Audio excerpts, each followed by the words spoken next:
Hi, welcome to Monaco, legendary motorsports venue and the official start of the AfricaEcoRace. I'm Katie Friend and I'm the English-speaking voice of the rally. Every year I get to spend 2 whole weeks with my desert family. We travel through Morocco, Mauritania and Senegal. We work really hard, we see the very best of Africa, and we have a lot of fun. Today we're going to be looking at the 12th edition, leaving from here in Monaco on the 5th of January 2020. We're going to be looking at the new route, we're going to be talking to some of the main players, and we're going to be talking about the humanitarian aspects of this incredible rally.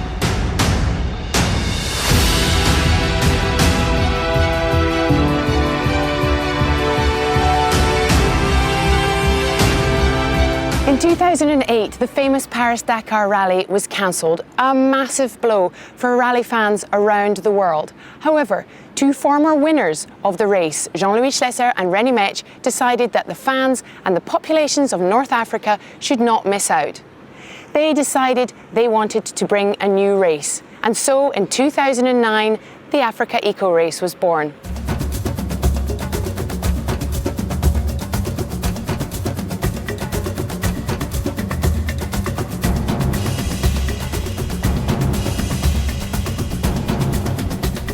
He was born and brought up in Monaco.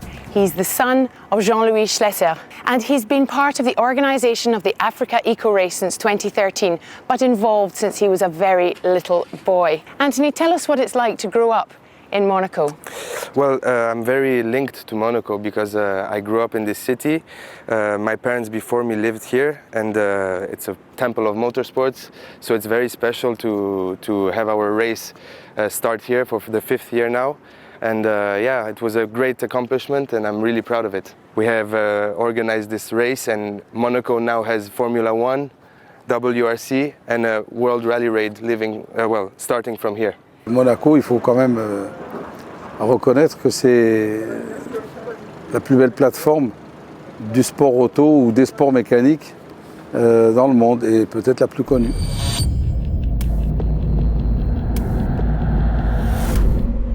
L'AfricaEcoRace est différent des autres, c'est-à-dire qu'il n'y a pas d'hôtel, on est tous ensemble et on dort au même endroit, ou pratiquement tous au même endroit.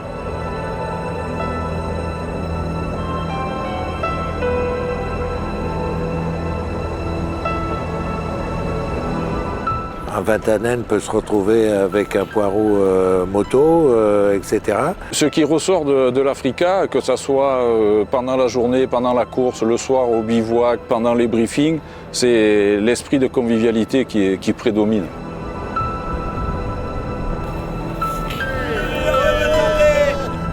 C'est une grande famille.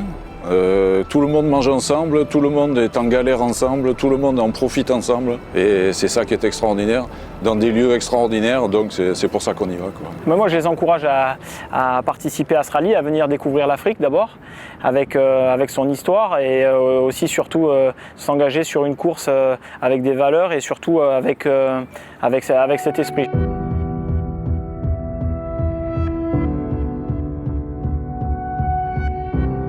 Nous sommes accueillis là-bas. Et les pays où nous venons sont demandeurs. Et nous essayons que ce soit un win-win.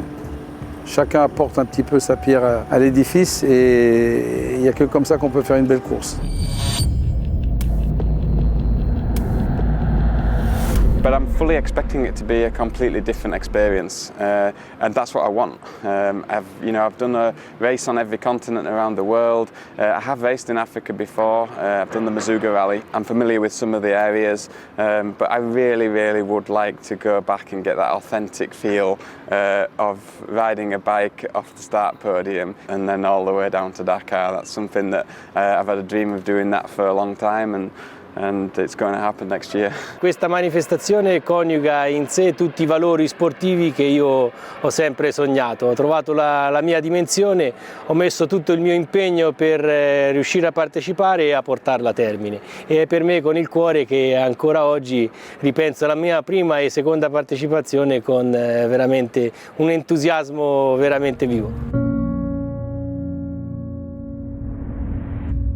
Before we can start, every vehicle needs to be checked to see that it's fit for racing. For 4 years, the town of Menton has hosted this scrutineering. It's a gorgeous little town right on the Med, where the public can come and see the really cool desert vehicles all lined up and get a real sense of the atmosphere. La population est ravie de voir arriver tous les véhicules, les camions, les buggy, les motos, avec tous les flocages, etc. C'est aussi toute la convivialité, le côté affectif en fait de cette course qui transpire dans la ville de Menton, où cette ville de 30 000 habitants respire un petit peu en fonction des événements, que ce soit la fête du citron ou l'AfricaEcoRace. Once we leave Monaco, it's 36 hours on a massive boat bound for Morocco. It's a time to relax, it's a time to get to know each other, and of course, the competitors get their very first race briefing.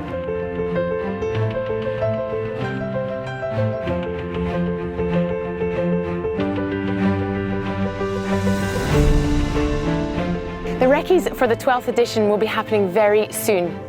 But, as always, the team's main mission is to find something new in every country, every year.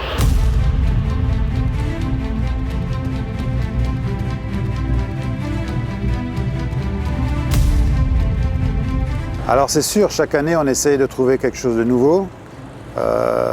C'est plaisant pour nous déjà de trouver quelque chose de nouveau et bien sûr les concurrents qui viennent régulièrement ont du plaisir aussi à découvrir de nouvelles choses. Ça, c'est bien sûr notre objectif.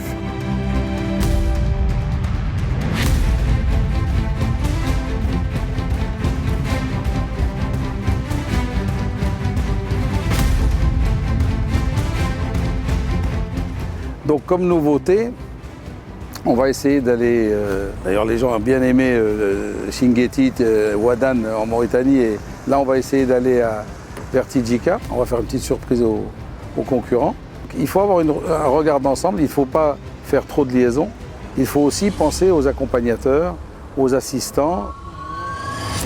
Faire des spéciales qui arrivent au bivouac de façon à ce que les concurrents aient très peu de liaisons à faire avant le bivouac le soir et avant le départ du lendemain. On a beaucoup de spéciales qui partent du bivouac. Et les gens qui nous accompagnent, et c'est pas rien, puisqu'on est 500-600 quand même, ont le plaisir de venir et d'assister aux arrivées, par exemple. I've drive more rallies for more organizations, and this is one of the nice rally there is, and I like enjoy, and for the rest of my team. We go with 7 people, 4 in the assistance, 3 in the race truck. We must be happy, all of the 7. In this rally, you can sometimes, the mechanicals can see the start and they can see the finish. They see everything. We are one team and not 3 in the race truck are more important. No, everybody is the same. This rally is for the guys, is perfect.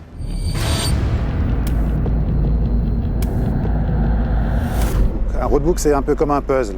C'est-à-dire qu'il y a beaucoup d'éléments qui rentrent en jeu pour créer un roadbook qui tient la route, surtout une course qui tient la route. Il faut prendre en considération la longueur des étapes, que l'assistance puisse arriver au bivouac, que ce ne soit pas trop long, que ça soit accessible en 2 roues motrices pour les assistances. Il y a tellement d'éléments avant de créer une seule spéciale, et il y en a 12 à faire, que c'est vraiment beaucoup de travail en amont. Ils ont su mélanger la beauté des paysages, le landscape, et en même temps l'intérêt de la piste. C'est-à-dire qu'on a toujours quelque chose qui est très beau à voir, et on a en même temps énormément de plaisir à conduire. On sent que chaque piste, elle a été choisie, chaque caillou, chaque dune, pour que le compétiteur ait vraiment du plaisir. Et ça, je n'ai pas trouvé cette alchimie dans beaucoup d'autres compétitions.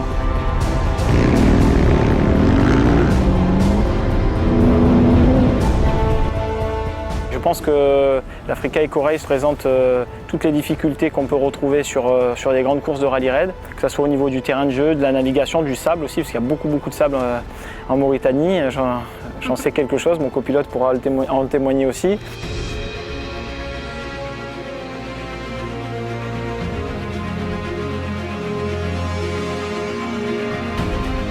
Nearly 700 people travel with the AfricaEcoRace every year, so it's really important to keep them safe and well looked after. On est là pour que tout soit bien fait, dans le calme et la sécurité. Le fait d'avoir un hélicoptère à côté, le médical en général, parce qu'il y a 3 hélicoptères, un médical, un télévision et puis le nôtre en direction de course.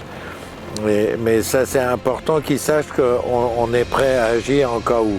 Jean-Louis a une très grosse qualité, c'est que dès que je lui parle de sécurité, il a les 2 oreilles qui s'ouvrent et en général on arrive à des compromis sur la sécurité des concurrents et en particulier des motos.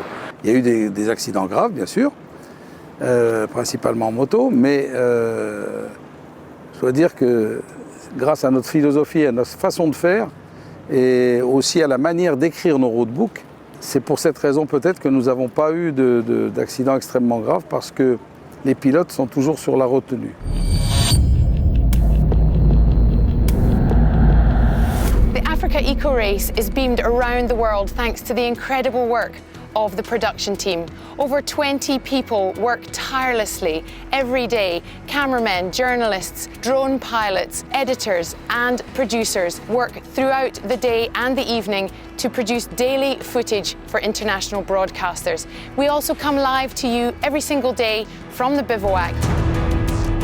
And the strategy going forward for making this even bigger, even better, even more visible around the world? The strategy is to speak with all the different countries, and they can contact us, no problem, and to have programs in each country. It's already the case with Czech Republic, Romania, Japan, Belgium, Holland, so yeah, I'm quite happy about it.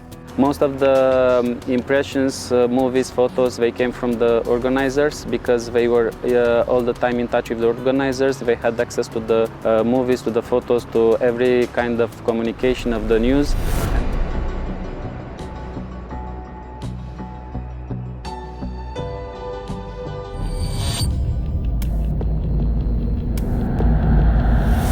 C'était exceptionnel de pouvoir voir déjà les paysages. On a aussi appris à connaître les autres concurrents, chose qui était assez intéressante. N'étant pas sur place, c'est vrai que c'est hyper important pour nous, la famille, de pouvoir se projeter aussi, d'imaginer ce qu'ils sont en train de vivre. Et c'est vrai que les images étaient fabuleuses pour ça. On a réussi à retracer un petit peu, à ressentir un petit peu l'ambiance sur place, et c'est vrai que ça donnait vraiment envie d'y aller. We listen to the needs and we really understand how important it is for each competitor, each team, to be visible and to have visibility in their countries.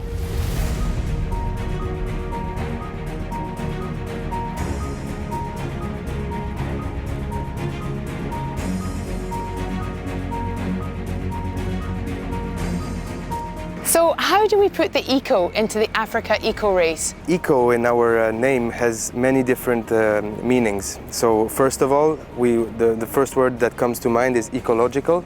So we have different aspects in our race where we are trying to have an ecological approach.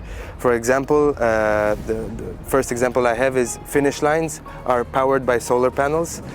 We are trying to move this now to the PC course, so a bigger unit in the bivouac, to have it also solar powered. I must say it's also an economical rally. It means that what we deliver to the people registering to our race in terms of fees is really low. We have the most kilometers, we have 2 boats going down to Morocco, coming back from Dakar, and for what we charge, it's really economical. We've had vehicles in the past with all kind of different eco aspects in terms of energy. We've had trucks with natural gas, we've had electric car, electric bike, and our race, since a long time now, since my father named the event AfricaEcoRace, is always open to vehicles and projects which are eco-friendly.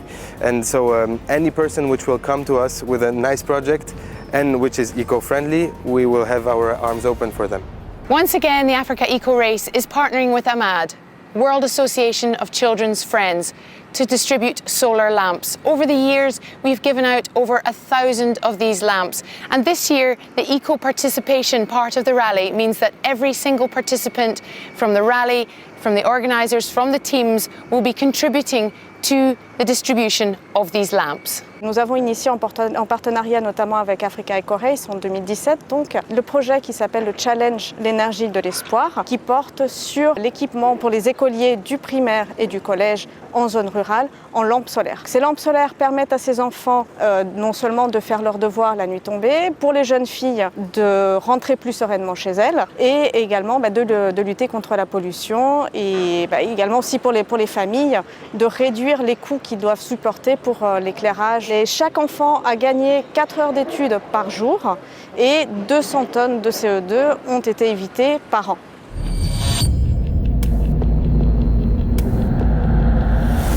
So you fancy doing the Africa Eco Race, but you're a little bit unsure, you haven't got masses of experience. You've got the 4x4, but you just would like to do it with a little bit of help. Why not come and join the raid? Every day you get to go out into the desert, just like everybody else, to do your own course. You learn to navigate, you learn to cross the dunes, and in the evening you come back and you share all the stories from the day in the bivouac with all the competitors. It's a little bit like a driving school for the Africa Eco Race. In an interview, they said in the television that the category raid is like the driving school of the rally. And that's it. Because you are in a group, you are not alone. And you learn to navigate, because you have to navigate by your own. And then in certain places, you group up with the other people of the raid. In my case, it was a little bit difficult also for the guides, because I was on a quad. The nice thing is when you come to the bivouac in the evening, you feel like the other riders, the big riders, I always say, because you are integrated in this family and you have to do all the same things. You have the same food, you have to prepare your road book. If you want to learn to do a rally, it's the perfect place. J'ai l'impression qu'aujourd'hui, en étant dans l'organisation et prendre en charge leur aide, ça me permet d'aider des concurrents qui étaient comme moi à l'époque, c'est-à-dire de rendre ce qu'on m'a donné pendant des années, tout simplement. Et je prends un très grand plaisir aujourd'hui. Je tiens à ce qu'ils puissent naviguer d'eux-mêmes pour qu'ils apprennent la navigation roadbook. Donc je les lâche un peu devant tout en ayant un œil sur eux par radio avec le PC course qui m'indique s'il y en a un qui prend un chemin détourné ou qui se perd, ce qui arrive chaque année d'ailleurs. Hein. It's fun, it's exciting, it's hard because you have to drive all the kilometers as well as the big ones, but it's less stress because you don't have to run against the time. In 2020, the category for the solo motorbike riders is changing its name. Say hello to the Motul Extreme Rider. The organisers will carry 2 trunks, 2 spare tyres and a tent for these incredibly brave riders. They will have their own area in the bivouac and people looking out for them.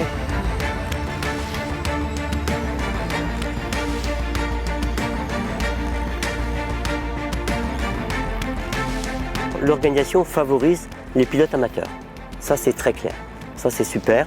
Donc, il faut une bonne préparation physique, ça c'est clair. Avoir une moto adaptée et une 350 cm3, je crois qu'on n'a eu aucune panne. Si le pilote, je dirais, se donne les moyens physiques, etc., eh bien, l'organisation privilégie effectivement l'arrivée de tous les pilotes.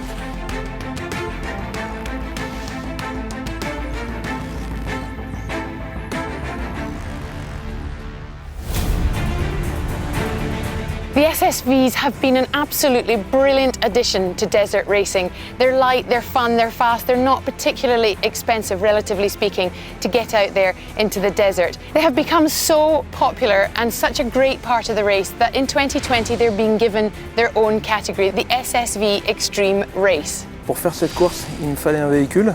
Le choix s'est porté sur le SSV. C'était un véhicule qui était très compétitif, qui rentrait dans mon budget. Et suffisamment fiable pour pouvoir rallier Dakar. D'annoncer cette nouvelle catégorie, c'est très bien. Ça va certainement augmenter la taille du plateau, plus de concurrents, plus de compétition et certainement plus de fun aussi. Et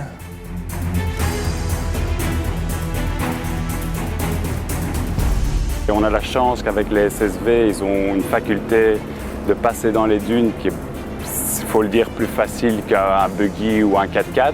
Le problème, évidemment, c'est que je ne marche pas, donc j'attaque les dunes plus en mode 4x4 de façon à être en sécurité. Et une fois je me suis tanké, là je me suis mis par terre et j'ai pris mes 2 pelles pour creuser. Like the bikes, they will be all on their own for 250 kilometres before they're allowed to refuel and have a rest. This is going to make for a really exciting new category and we can't wait to see how this will pan out in 2020.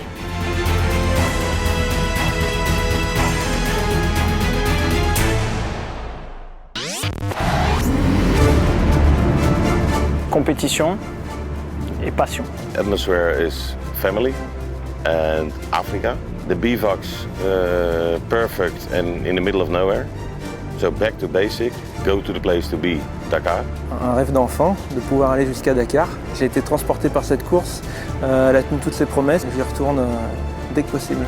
Longue vie à AfricaEcoRace, parce que ça vaut vraiment le coup de découvrir l'Afrique et notamment la Mauritanie. J'en ai vraiment, moi, pris plein les yeux.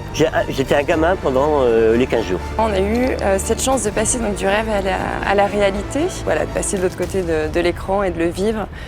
C'est vraiment de la magie. Passione e professionalità, secondo me sono le caratteristiche più importanti di questa manifestazione che coniuga tutte queste parole in una sola cosa che si chiama AfricaEcoRace. C'est vraiment l'envie de cette aventure vraiment exceptionnelle de tout ce qu'on peut voir sur les réseaux sociaux. C'est vraiment quelque chose qui, mon père et moi, nous donne vraiment envie. L'envie à chaque fois d'être à leur place a été trop forte et on a décidé cette année d'être du bon côté de la barrière. 5 janvier, mon anniversaire, 2 x 20, 40 ans, 5 janvier 40, 2 x 20, je pense que c'est un signe.